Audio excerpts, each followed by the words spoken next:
Happy midweek reflection, friends. I hope that you have been spending some time this week figuring out what your rule of life might be.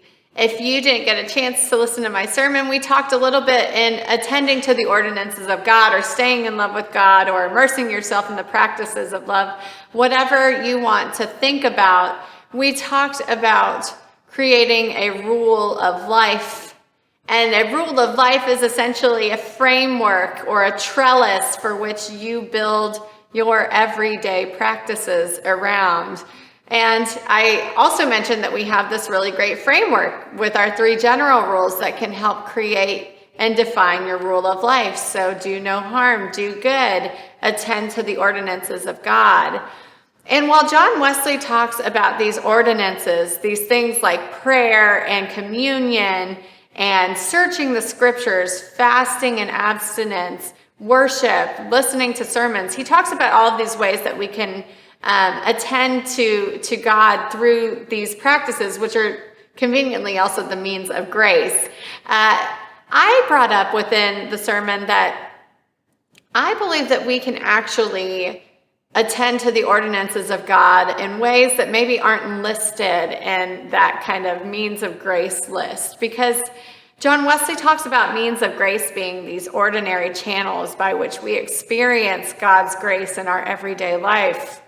And so that's what I hope that you'll continue to consider is what are some of those ordinary ways? What are some of the things that you're doing every day that allow you to convene with God, that allow you to encounter the divine? Are you sitting there thinking, oh, well, I don't think any of these things actually are doing that? Well, maybe let's reframe it. Let's think about the things that we have to do every day and how we can orient ourselves so that we do see the divine in those practices. Some of the things that we think are just so mindless, some of the things that we think are frustrating, some of the things that we think are necessary but just not something we would think God was ever present, are the things where God is certainly present. Aiden, he basically does this alligator roll when we try to put a diaper on him or when we try to get his clothes on. The kid is strong, and he's also a little bit frustrating when we're trying to get him ready in the morning.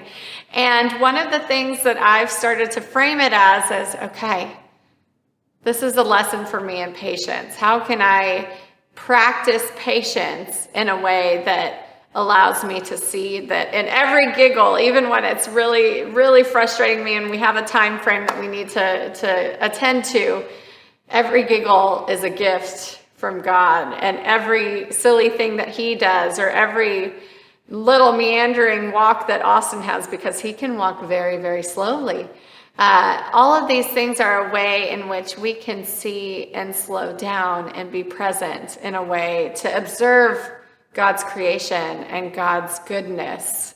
Same thing with, doing the dishes. We give thanks to God that we had food that we were able to make to put on those dishes. Same thing with walking a dog or caring for something, is that we give thanks for the presence of company that shows love. We see the love when we offer love.